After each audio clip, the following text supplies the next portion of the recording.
our next presentation.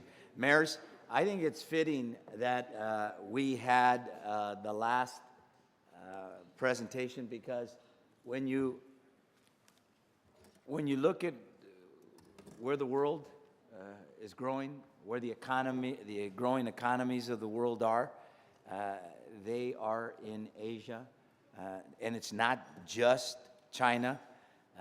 You saw the slides talking about the growth, not just in education, but in GDP, in Singapore, Korea, Taiwan, Japan. Vietnam, a growing economy. And the great thing about our cities is we actually have people from all of those places in our city. But this issue of where cities need to be focused is critical. And we have an opportunity to hear from a panel that we put together that has real ideas about what we should all be doing with respect to the issue of exports. Now, we have mayors here who have cities with large ports, with large airports, but it's not just the cities with ports and airports that actually have an opportunity to be looking east and south. All of us have an opportunity to participate in this, and we know that as we tap into the global economy, more and more consumers are outside of the country. I can tell you the number of businesses in LA where their business used to be, their consumer base used to be just LA, just California, just the United States. That's no longer true. The fastest growing segment of that consumer base is now outside of the country. LA has already taken steps working with Brookings to align our resources so that we can have a seamless business delivery service to help more companies export. We're putting together a metropolitan export plan to become export ready. And I'd like all of you to work with Brookings and this administration to make your own cities export ready metros. I know that Mayor Brown, who just got sworn in a few days ago, has been on me like a laser beam to focus on this issue. Jacksonville is certainly looking east and south. In fact, I'd like to set a goal, and the goal would be to see 25 cities in the next 2 years become export ready. We're planning a Metro Exports task force so that we can work with these partners to achieve this goal. And with all of that in mind, I'm delighted to present the next panel on this very topic. I am very lucky. I mentioned and introduced Mike Milken as a friend, and he is a mentor and certainly someone that we treasure here in this city. But we have a few of those people, and one of them is Mickey Kantor. He's agreed to moderate this discussion. I don't have to tell you that Mickey is a former ambassador. He served as both the United States Trade Representative and Secretary of Commerce under President Clinton. He's been called arguably the finest trade negotiator in the world, quote unquote. He's an international expert on issues related to trade and job promotion. Joining Ambassador Kantor on the panel are several knowledgeable experts. First, another friend hailing from another city, Bruce Katz. He served as Chief of Staff in the Department of Housing and Urban Development during the Clinton administration. He's currently Vice President at the Brookings Institution, the founding director of the Brookings Metropolitan Policy Program. When I was asked by Tom and then Mayor, who was the president back then? O'Neill, Mayor O'Neill, who I think is here. It's good to see you, Mayor O'Neill, to head up the task force on jobs, opportunity, and poverty. We consulted very deeply with Bruce and the Metropolitan Policy Program, He regularly advises federal, state, regional, and municipal leaders on policy reforms that advance the competitiveness of metropolitan areas. Our second panelist is Nicole Lamb-Hale, Assistant Secretary of Commerce for Manufacturing and Services in the International Trade Administration. In this role, she helps U.S. industries succeed internationally by strengthening their competitive position in foreign markets to sustain and create American jobs. Before joining the Obama administration, Nicole was managing partner in the Detroit office of an international law firm where she specialized in business restructuring in the manufacturing sector. Our third panelist is another great friend of mine and a great friend of the city of Los Angeles, the Chairman and Chief Executive Officer of East West Bank. Dominic serves on the boards of the Federal Reserve Bank of San Francisco, the Los Angeles branch, and Mattel Inc. He's been pushing for increased direct investment in the U.S. by China to create jobs and economic activity. So we have put together three preeminent people in this area, and I'd like to ask and turn over the microphone to Ambassador Kantor, who will help to moderate and frame this discussion. Thank you, Mr. Mayor. Is that on? Oh, good, thank you. I should have learned by these number of years, shouldn't I, Mayor Brown, how to do this, right? I'm slow, though, very slow. Thank you, Mr. Mayor. I, first of all, would like to say the key word in your introduction to me, which I appreciate, was arguably the best. I don't know who's making that argument, but that's another question. I want to thank you for having me here today. This mayor has done a marvelous job here in Los Angeles. He is building a super transportation system. He has taken on the problem of education, which Michael Milken spoke of so articulately. He is creating jobs and building green growth, literally green growth here in LA, and we all appreciate it as Angelenos, so thank you, Mr. Mayor. I don't know how everybody got to my left, though. I've never let anybody get to my left, Mr. Mayor. Anyway, I would like to add a couple of things about each of the people. First, about Nicole was named a super lawyer of the year 3 successive years.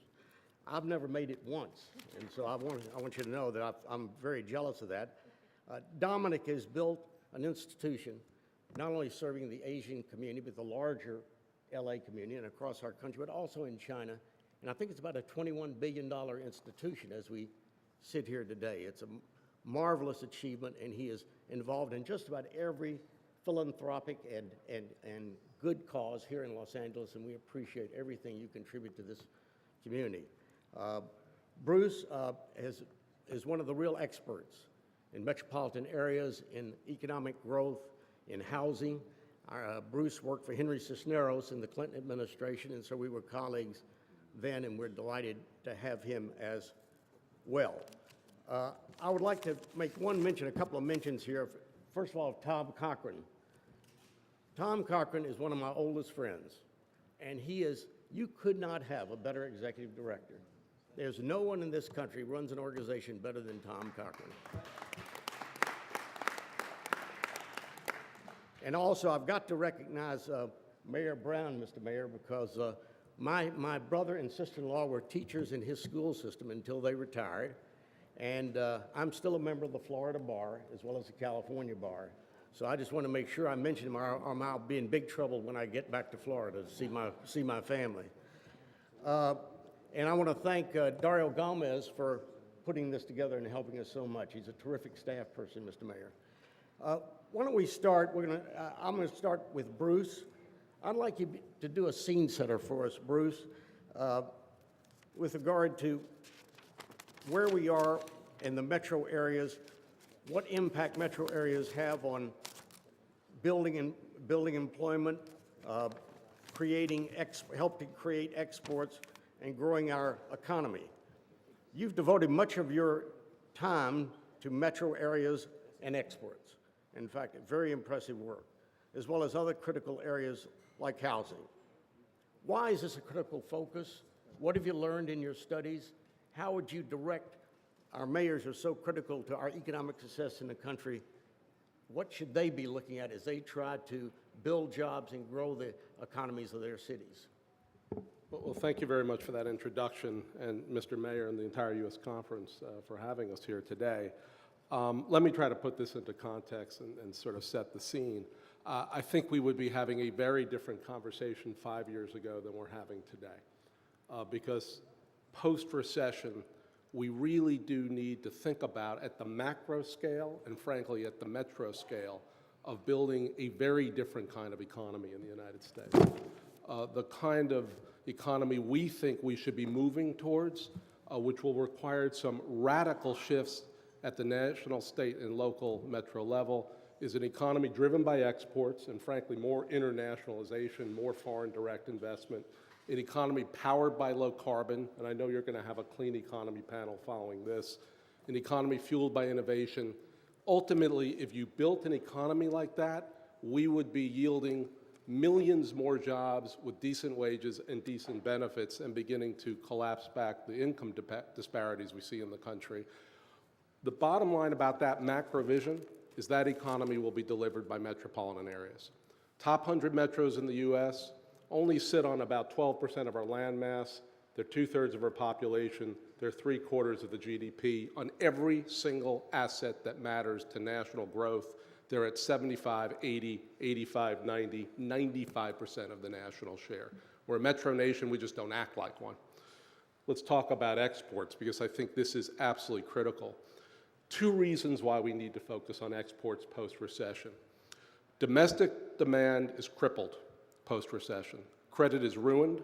The housing market is in the doldrums, with a few exceptions. And demand is rising abroad. China, India, and Brazil, which is really just a proxy for the rising nations, they have a larger share of global GDP than the United States for the first time.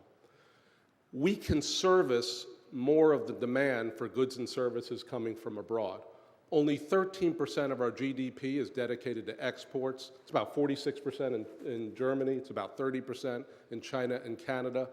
But we still manufacture things in the United States, as Nicole notes, and we have a $150 billion surplus in tradable services. We just haven't focused on this aspect of our economy. We've tended to focus on Starbucks, Stadia, consumption-led growth, as opposed to the growth out of the tradable sectors. Metros drive the export economy, not just the throughput, not just the air and sea and rail hubs, the actual production of goods and services. About 64% of the exports in the U.S. are coming out of our top 100 metros. About 75% of our service exports are coming out of our top 100 metros. And when we think about China, when we think about India, when we think about Brazil, and what goods they need to buy from us and what services they want us to provide, the bulk of that is being delivered by our top metropolitan areas. When we think about state exports, frankly, in most of our states, a large supermajority of the exports are being driven by their major metropolitan areas, whether it's Seattle, whether it's LA, San Francisco, Oakland, whether it's Minneapolis, St. Paul, et cetera, et cetera. I think this is really the challenge, Mickey, that we've got to focus on. Obviously, if we're thinking about international trade, the national government has to set the platform for that, whether it's smart trade policy, whether it's currency policy, whether it's entire export promotion and financing infrastructure. Frankly, when we get to foreign direct investment, it'll be more states and locals that really drive this. But if we're talking about exports, it's got to be driven with a smart platform at the national scale. But cities and metros can basically deliver on this, I think, by doing several things. I think every city and metro, and the mayor really talked about it, really has to have a purposeful, intentional, deliberate strategy around growing their exports, which at the end of the day really comes down to clusters and sectors and helping your small and medium-sized enterprises have access to foreign markets and international finance and expertise. That's workforce policy, that's land policy, it's infrastructure for sure, but since you are the economy, right? And you particularly are the export and the manufacturing economy. Being smart and purposeful about what makes your place different, what makes St. Louis different from Sacramento, what makes LA different from Louisville. The export economy, unlike the Walmart economy, is completely differentiated. Different places have different assets, attributes, and advantages. So first and foremost, purposeful strategy, strengthen your strengths. The second piece, which is just a corollary, is leverage up the federal dollars, the federal resources. The feds do lots of things. I mean, every one of you understand. They rain down on you programs and resources and policies. They're not connected at the national scale. This is the level, city and metros, at which we can connect up and leverage up. And the last piece, which I think is really the most intriguing, as you go about building these more intentional strategies, it's going to become fairly obvious who are your trading partners in the world for goods, for services, for people, for capital, for ideas. I think every city and metro over time needs to have those special relationships, whether they're in the export engines of Europe, like Germany, or whether in the export metro engines of China, India, and Brazil. Those special linkages, perhaps built off your immigrant base, will be the gift that keeps on giving. Because so much of our economy is relationship driven, and it's not about a relationship just across city and suburban borders or city to state capital. It's now abroad to the global engines. Last point, and then move on. I think if cities and metros, and I think the mayor has set this goal of 25 cities over 2 years, which I think is absolutely doable. I think if cities and metros have these purposeful export strategies, your credibility and legitimacy when it comes to the trade debates that will basically take place in the country or the debates around foreign direct investment, because China investment is coming and we should be open to it. I think your credibility and legitimacy at the national scale to weigh in on these debates will be dramatically increased. The Korea deal, the Panama deal, the Colombia deal, we should be doing these things. In fact, if we don't do these things, Europe and other competitors will be that much further ahead in dealing with some of these rising nations. The voice of the mayors and the voice of the cities and metros need to be in this debate. It cannot just be about global corporations on one side and labor on the other. You're the places that are driving the economy. If you get smart around exports and you get smart around trade, my sense is as we go forward, the local voice will begin to animate the national discourse. So some scene setting there. Thank you very much, Bruce. I appreciate that very much. It's really interesting as we look at what's going to happen in Washington in the fall on these three trade agreements, Korea being the most important because it has the most impact all over the country. It'll grow our GDP by about 3%, the Korea Free Trade Agreement.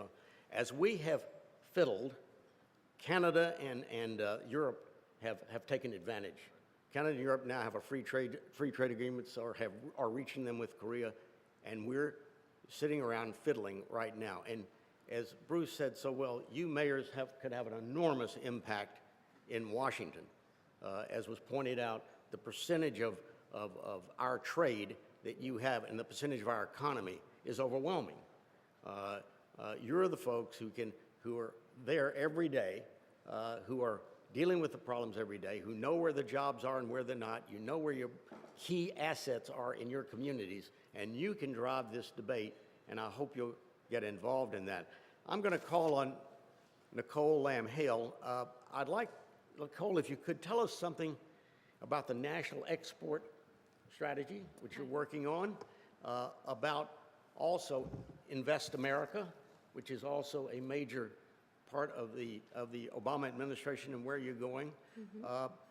How can mayors take advantage of this? Okay. How can they work with you, take advantage for their companies with OPIC, with XM Bank, with Trade Development Agency, with other agencies? Give them some sense of how you relate to these Washington operations, what you're doing, especially with the national export strategy, which will be helpful, very helpful, I think, as they try to do what Bruce is talking about, develop their own strategies. Well, thank you so much, Ambassador Kantor, and thank you for It's the Mickey. reference. Mickey. He Only told me my that children before. have to call me But I'd ambassador. love to say that. You earned that title. We should use it. You earned it. In any event, thank you so much. And you mentioned that I was a super lawyer, and I'm a recovered lawyer, so it's a lot of fun right now for me. I'm not. But in any event, thanks so much, Mayor, and all of you for having me here today. It's a pleasure to be in Los Angeles at this leadership meeting. It's exciting to talk about ways in which the Obama administration can work with each of you to really win the future. The President talked about that in the State of the Union in 2011, the 2011 State of the Union, that in order to win the future, we've got to outbuild and outgrow our competitors. And one of the ways that we're going to be able to do that is through expanding exports. It's important that we work together as partners to do that, however. We need to work with the business community, and we need to work with state and local governments in order to do it. Now, an organizing force around our efforts to increase exports is the National Export Initiative, which was announced by the President during his State of the Union address in 2010, and it sets the goal of doubling exports by the end of 2014 to support millions of jobs. And, I'm pleased to say that we're on track for that. What the economists tell us is that we have to increase exports by 14.8% per year in order to meet that goal.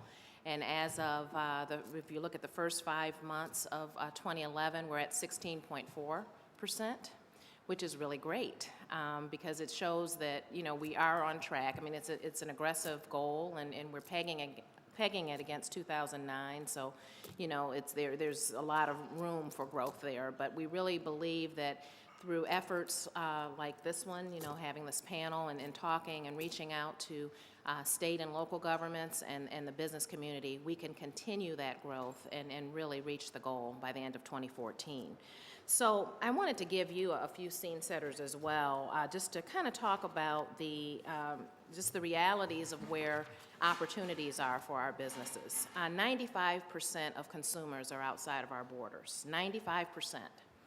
And it's interesting when you look at the statistics on the exporting rate of the U.S. versus Germany and Canada.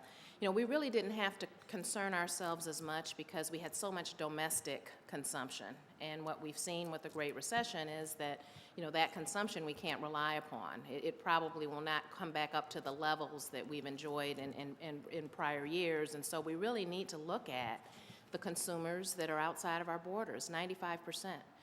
And so we're making some progress. In 2009, the percentage of GDP that exports represented in the U.S. was 11.2%. As of 2010, we're at 12.5%.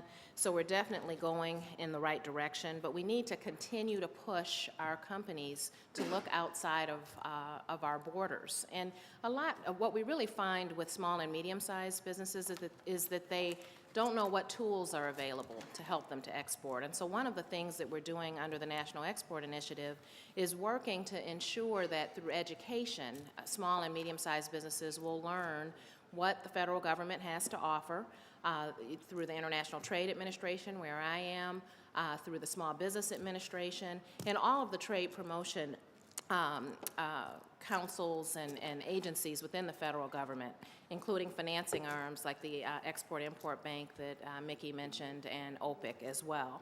So we have a few areas of focus for 2011 with respect to the National Export Initiative that I want to share with you. And of course, the first is really participating in activities like this. We need to coordinate the efforts of state and local governments with what's available on the federal level to ensure that our businesses have the tools that are necessary to be successful in the exporting arena. So we're really going to be expanding, working very closely with Brookings, where we have an MOU where we're going to share statistics and strategies in metro areas. We really want to work with you to ensure that we're not, creating unintended consequences because we're not coordinating. We want to make sure that the U.S. Export Assistance Centers that are throughout the country are working closely with state governments and local governments who are participating in export promotion so that it's a coordinated effort. So we're really focused there for this year. We are also focused on the approval of the 3 FTAs that Mickey mentioned. Korea is very important, as are Colombia and Panama. And so, we are really working hard to hopefully get those agreements passed through the Congress this year. We need to do that. Mickey is right. Our trading partners and competitors are doing that with those markets, and they're very important markets, and we've got to get that done. The other thing that we need to do is to really focus on looking at sectors and clusters, regional clusters, and that's where you guys come in. Sectors where we know we're competitive and where we know that we can win overseas. We've got to look at how we can maximize limited resources, those that you have and the federal government has, to ensure that we really help those sectors where we can win do well overseas. And so that's another important focus of our activities this year under the NEI. So I really look forward to working with you. Mayors are very important. You are where the rubber hits the road. The businesses that I'm talking about are in your communities, so we need to work hard and work together to ensure that we get the tools that those businesses need to be successful. I wanted to mention a couple of other things as it relates to foreign direct investment. Select USA, it used to be called Invest in America. Select USA is I'm too old. Select US, well, it just happened this year, Mickey, so it's okay. In fact, a couple of months ago, it happened in June. The president, by executive order, created Select USA, which is an effort that the federal government has to ensure that there is kind of a port of entry, if you will, for foreign investors to access the U.S. And when I say that, it's not that we're involved in picking states and cities. We're not picking winners and losers. But what we're doing is coordinating with states and local governments to ensure that investors come in and have a seamless experience as they attempt to invest in the U.S. If you look at Germany and Canada, look at these websites that they have. You know, if someone wants to invest in those countries, it's easy. They go in, there's a portal. In the U.S., until now, it's been kind of a patchwork quilt. You know, it gets frustrating, and so what we've tried to do with Select USA is to streamline it. There's a website that is available, selectusa.gov, that is a portal that introduces foreign direct investors into the United States. And we really hope to act as an ombudsman for them and to work with you to ensure that they are, don't become frustrated by a process, but become empowered and really excited about doing business in the U.S. So that's exciting as well. The last piece that I'll mention that is being led by the Commerce Department is around regional innovation clusters. There's a task force known as TERIC, and what it really attempts to do is to, again, focus, as Brookings has mentioned, on the strength of the metro areas. There are grant opportunities available as well. I know that some have applied for the first round of grants. I think the deadline was July 7th. And what it really does is it really helps to develop a strategy around making sure that we protect and grow innovation clusters within our metro areas. And there are many strategies around that, including helping them export, helping those companies that are in those regional clusters export more effectively. So with that, I'll turn it back over to you, Mickey. And thank you, Nicole. That was questions. terrific. Appreciate it very much. Dominic, your operation, East West Bank, is not only strong here in the U.S., but you're strong in China, Greater China as well. Tell us why that is. Did it make a difference that L.A. is such a diverse community in terms of all kinds of ethnicities, that was a base upon which, from which you could operate? Where do you see the future of U.S., not just L.A., but of course all these mayors in terms of Asia and the markets there for their businesses, both service and goods? How do you say to someone who has really made things happen, not only in your company, but also in this community?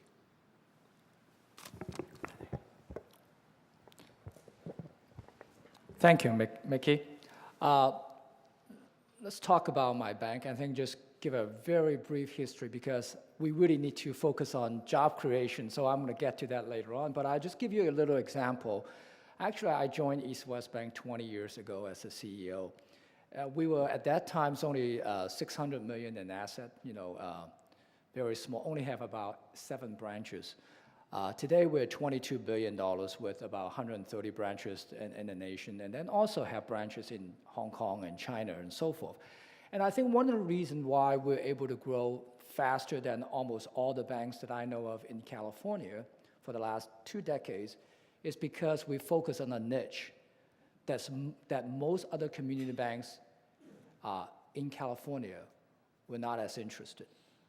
We were very focused on the Pacific Rim business, international banking.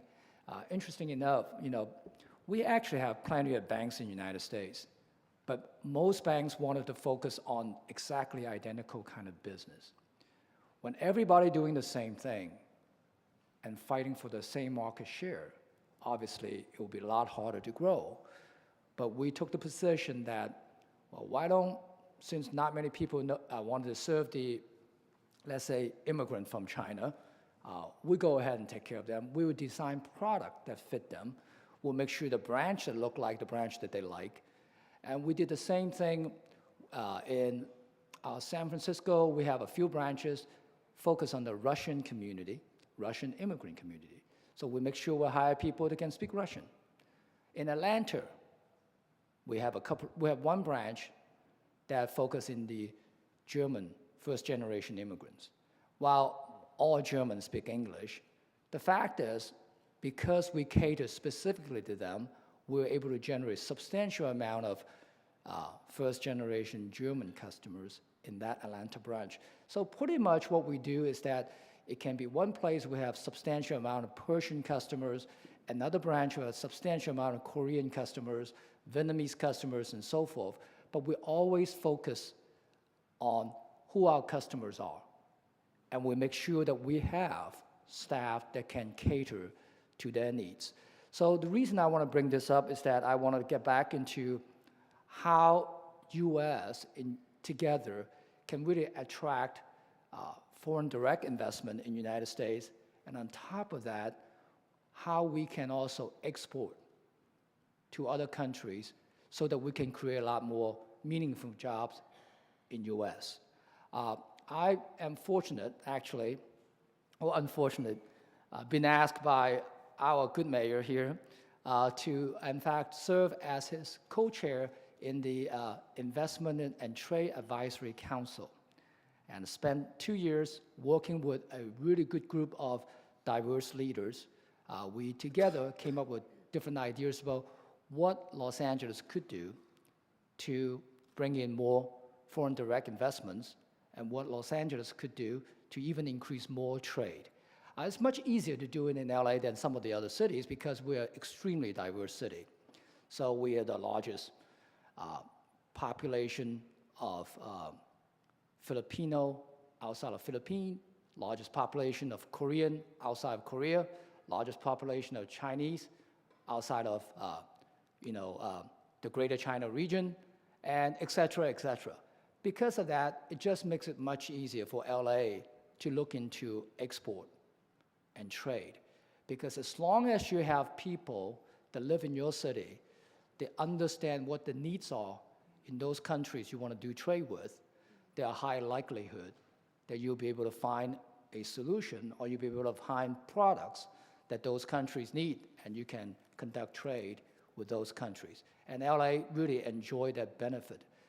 We have so many entrepreneurs in Los Angeles that understand what China needs, what Korea needs. And we figure out a way to to manufacture or maybe develop those products and do business with those countries.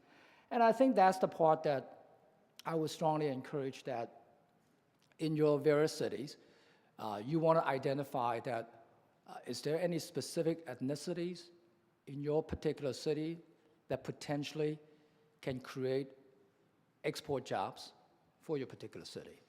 Or do you have folks that have an extraordinary understanding of culture or business environment in the places you want to do trade with. And I think those kind of connection is really key.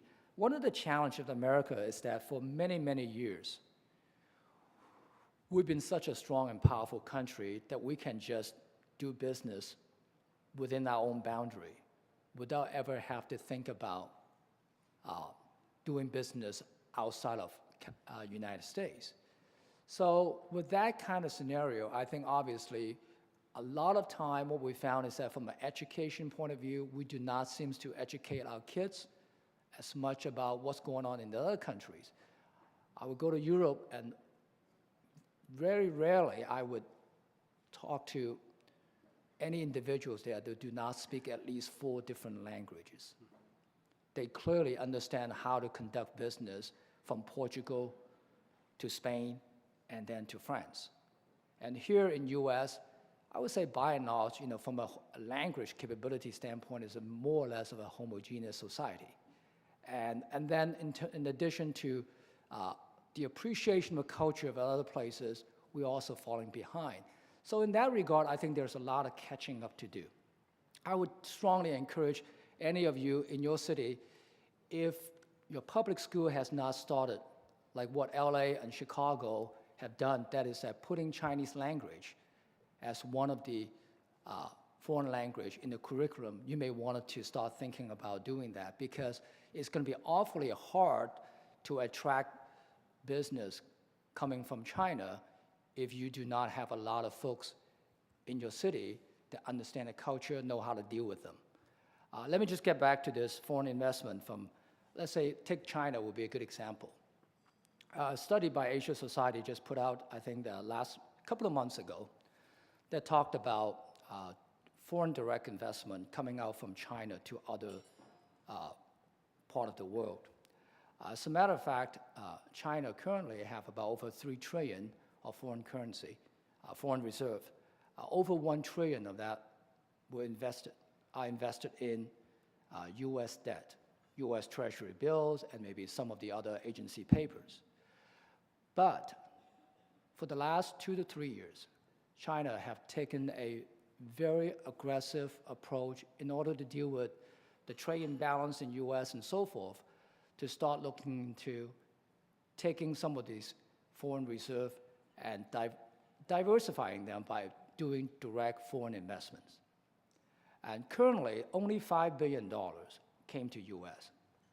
Only $5 billion out of this over $1 trillion US dollar they're holding, only $5 billion came to US in direct investment. But if you look at just, and as of today, I would say that from a GDP to foreign direct investment point of view, China only put 5% of their GDP in foreign direct investment. Most developed countries in the world, I would say anywhere between 20 to 30% of their of the GDP are put into foreign direct investment. But if China just stay at this 5% rate, only put 5% of their GDP into investing in foreign countries, just keep in that direction. But because of their growth, as you know, they're having over 9% of GDP growth every year, just keeping that growth up. By 2020, China would need to put out over $1 trillion of foreign direct investment. And if they just get themselves to be like a developed country by 2020, they would put out over $3 trillion in foreign direct investment. So the question that I have here is that, okay, if currently they put 50 billion out there and US only get 5, which is 10%, if China start putting, let's say, take an average between 1 to 3 trillion by 2020, 2 trillion, US ought to be able to getting $200 billion of direct foreign investment. Now, if US can capture that, there'll be a tremendous amount of jobs that we can create. But to get to that direction, I think what we need to do is to make sure that we can no longer have exactly the same type of policy and also bureaucracy in terms of attracting business. A good example in LA is that 2 years ago, in fact, there's another Marriott hotel down the street in downtown. It was in bankruptcy. So an entrepreneur from China came in and bought the hotel for $60 million. In fact, since he was a client, I advised him, I said, well, you don't understand the legal situation in US, and also the labor unions here is extremely different than the way it works in China. You know, you got to be very careful about what you need to do in the United States. He said, you know what, it's not a big investment, but I really like to diversify my investment portfolio because, I mean, he came from Shenzhen, China, and the inflation has gone up like crazy, and he really having a hard time to deal with the inflation of the property value. The labor costs have gone up 40, 50%. He said, I might as well buy, you know, these value asset in the United States. So he bought this property in Marriott. It was in bankruptcy, but because he bought it, obviously he have additional capital to speed it up a little bit. And now the property is fully occupied, doing extremely well. And he said that, wow, this investment is a lot better than the hotels I own in China. In addition to that, now he's bringing in these tourists from China to this hotel. So in a way, he's helping to export, right? I mean, so he liked it so much. So last year, he bought the Universal Sheraton. So again, both transactions he did not only did not cut one labor union worker, but actually create more work, hiring more labor unions workers. The fact is, oftentimes we always get a little bit concerned about foreign investment. I think this happened in the 70s when Germany actively investing in chemical plants in US, and US are very concerned. It happened in the 80s when Japanese are buying up just about everything in the United States. But at the end of the day, it all helped create more jobs for US. The key is that we have to make sure to bring in the right investors. But you can't bring in the right investors if you don't know what exactly they want or where they're coming from. I can give examples. I have examples all the time. We have another client, actually in Riverside, who bought a recreation vehicle company. The company is called MVP, was almost in bankruptcy. So he came in and bought the majority share, kept every single employee and even the CEO and the owners, kept them with the company, and basically created opportunity now for them and say that, well, with this kind of foreclosure going on in this country, you're going to have a hard time to sell RV. So how about I'll help you to sell RV in China? And so again, creating an export opportunity. So this is the kind of opportunities that we ought to start looking at, identify these individuals coming to US, and they can help us to create market. You can do the same thing in Korea, you can do the same thing in India, and the same individual who bought this RV company bought a limousine manufacturer down on Brea, the city of Brea. And they make stretch limo, the largest actually limousine manufacturer in the United States. This company went bankrupt. So he put in the money, bought 50%, kept the owners, kept all the employees, and now, well, they couldn't use the stretch limo in China. It's a little bit too long and too big.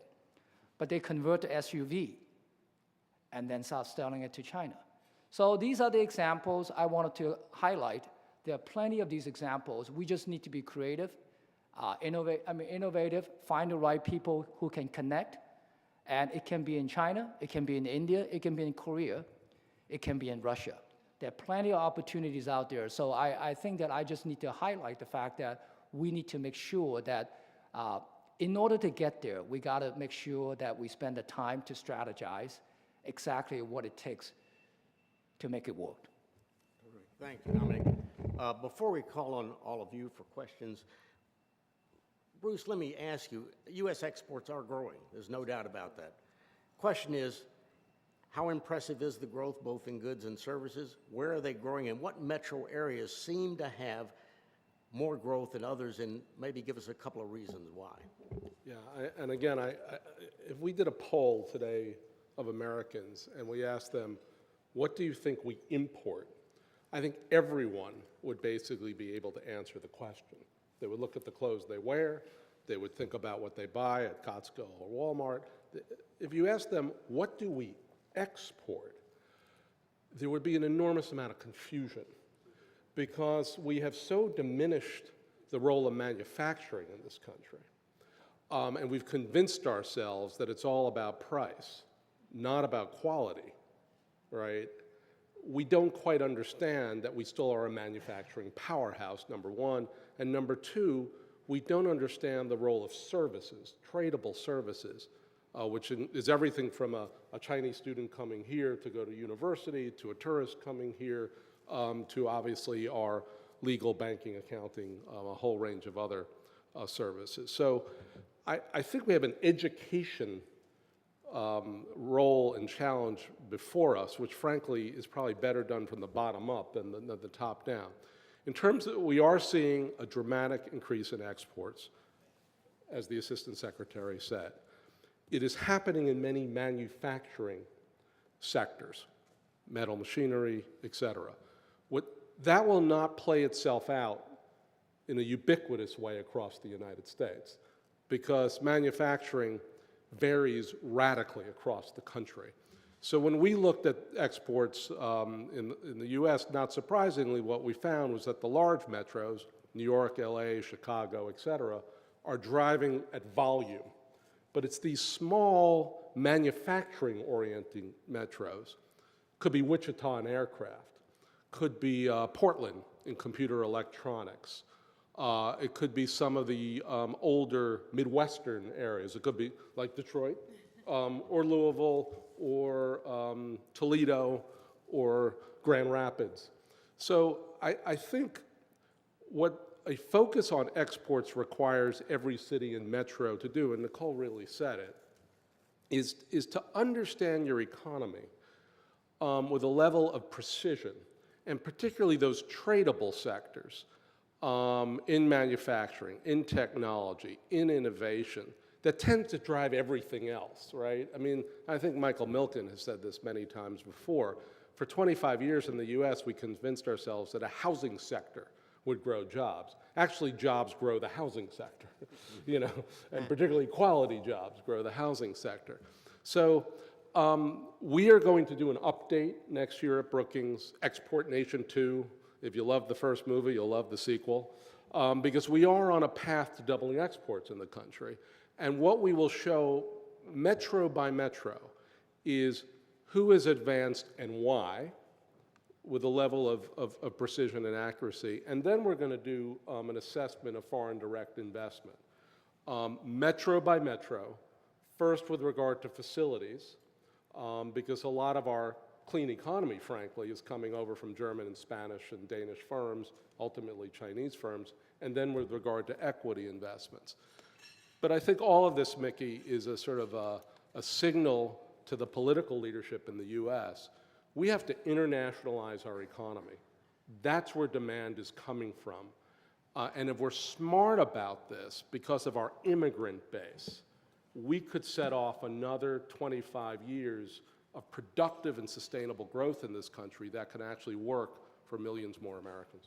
Terrific. And on that note, I'm going to open it up to questions, but I want to say something. You know, when I talked about, and Bruce just mentioned, you know, three economies, New York, Chicago, LA, roughly comparable, well, equivalent to the economy of France. When we talk about the top 10 metro economies, as an example, I'm not just talking about the city of LA, I'm talking about Cerritos. I'm talking about Long Beach. I'm talking about Beverly Hills, Glendale, Pasadena, El Segundo, Burbank.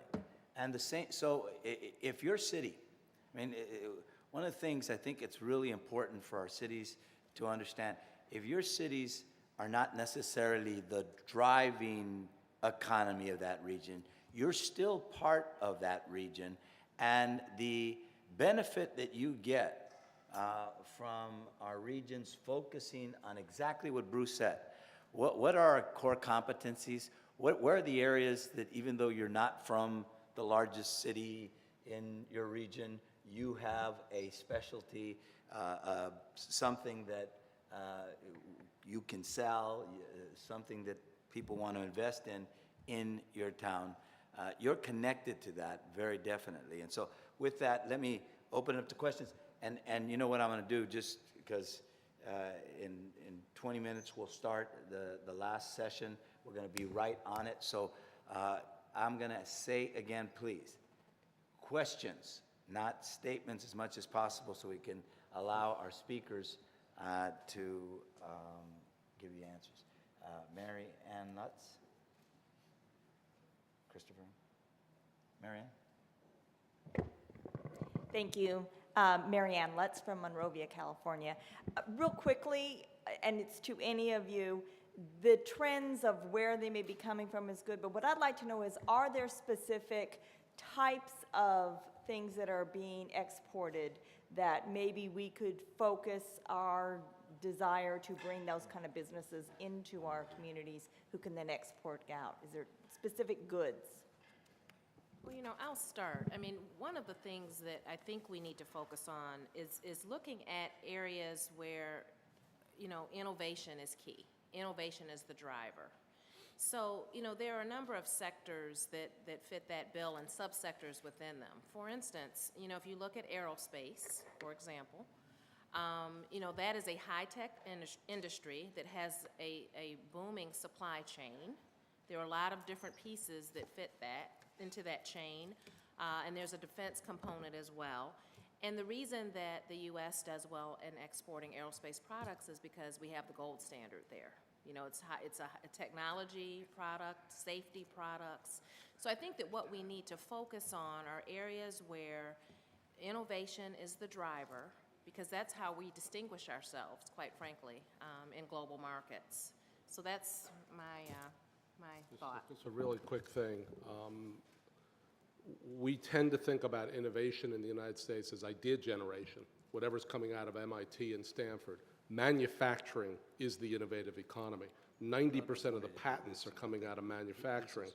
We are a global leader in aircraft, in spacecraft, in high-precision electrical machinery. The emphasis is on quality, because we've moved up the value chain, and we're seeing large growths around metal machinery, other sort of aspects of manufacturing that then sort of play into the aerospace sector or other sectors. And one last thing, if you have defense manufacturing in your region, the defense sector ultimately spills over in the civilian sector. We've not really thought about this a lot in the U.S., but when you think about innovation, a lot of it's come out of defense research, and a lot of it's come out of defense production. The next generation of manufacturing innovation may come out of defense and then spill over into civilian sector. So understanding the military manufacturing sector in your places, whether it's a large firm or whether it's the supply chain, fundamental. You're Spanish? No, it's not Spanish. Yes, ma'am. Yes, Christopher Cabaldo. Thank you. I'm Christopher Cabaldo, the mayor of West Sacramento. First, if there's a Chinese or Korean investor that would like to buy our state government, which is bankrupt, but not keep the management, I know we'd be very open to that. A question principally focused for Nicole, I think, which is one of the major drivers. We have an inland port in our city. We're a major part of the export economy. One of the major drivers has been the President's initiative and the work that you've been doing. One of the major breaks has been the other federal agencies that don't see themselves as part of the export initiative. And whether it's on Promise Neighborhoods or the Partnership for Sustainable Communities, there's been a lot of efforts in some sectors of the federal government to think about better integration of this work. So for example, when we want to do, I was at the Corps of Engineers 2 weeks ago, and they said, well, we're tired of hearing ports tell us they need deeper channels because of Panamax ships and whatever. That's not, and we said, well, the President said we're going to double exports. They said, that's not our job.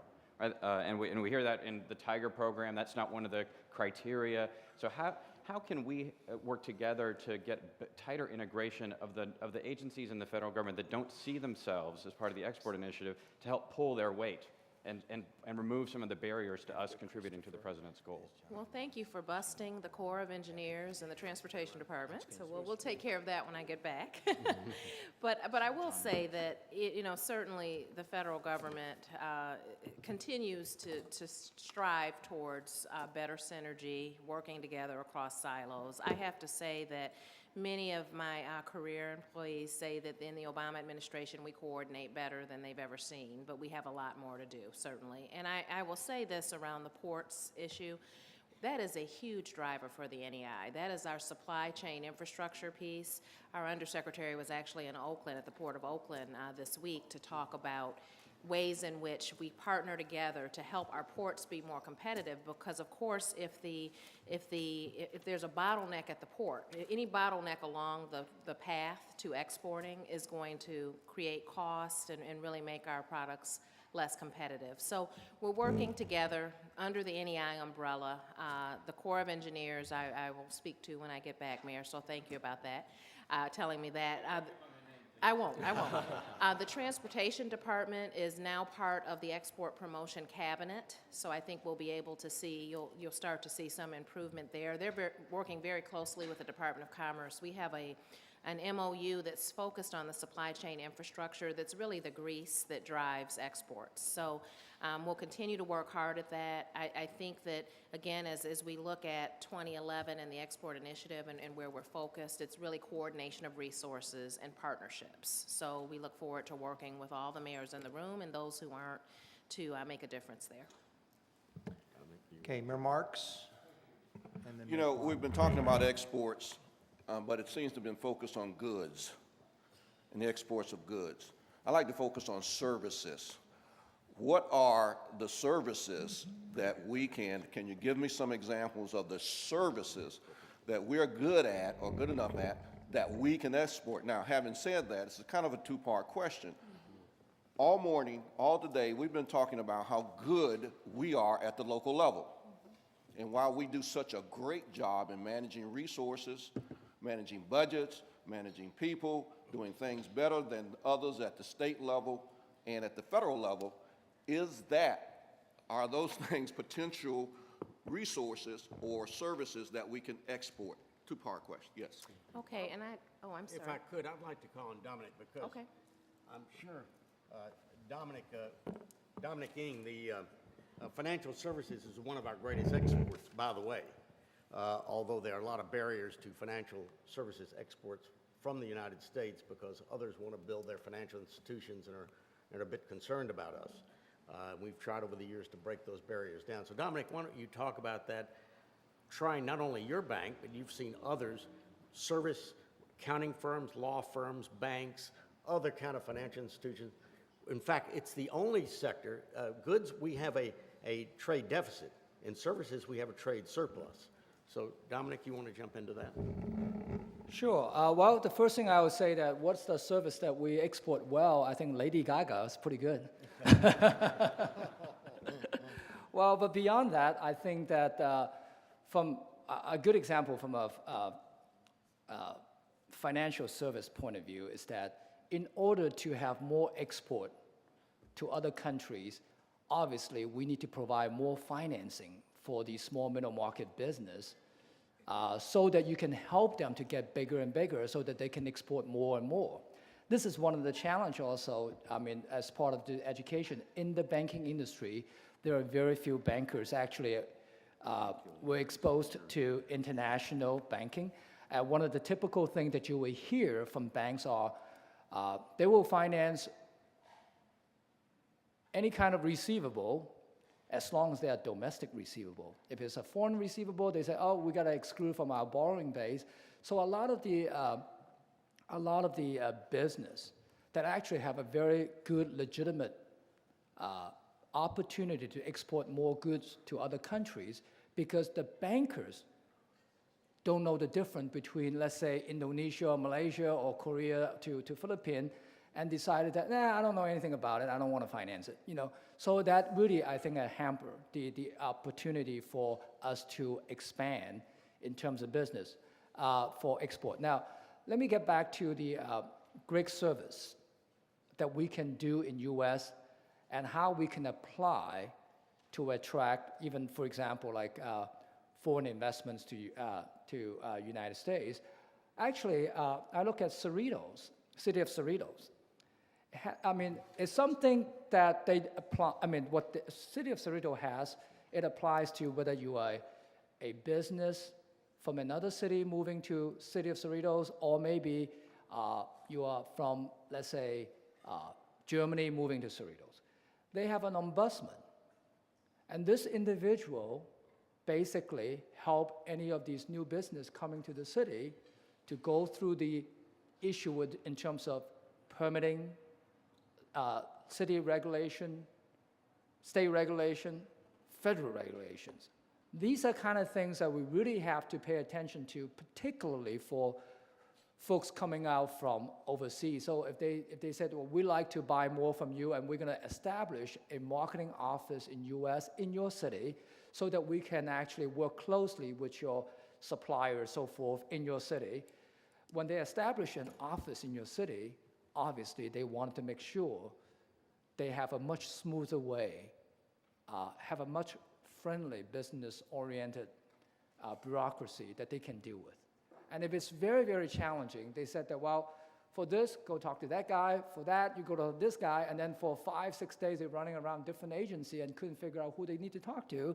The chances are their friends are most likely not willing to come to your city. So those are kind of things that I think that, to a certain degree, a lot of those sort of common sense approach that we really need to focus on in terms of how we can make sure that we can help your city to bring in more jobs, and through export or through attracting foreign investment has to come from to what extent you make your sort of like the government sector a lot more sort of business friendly so that they would want to be here.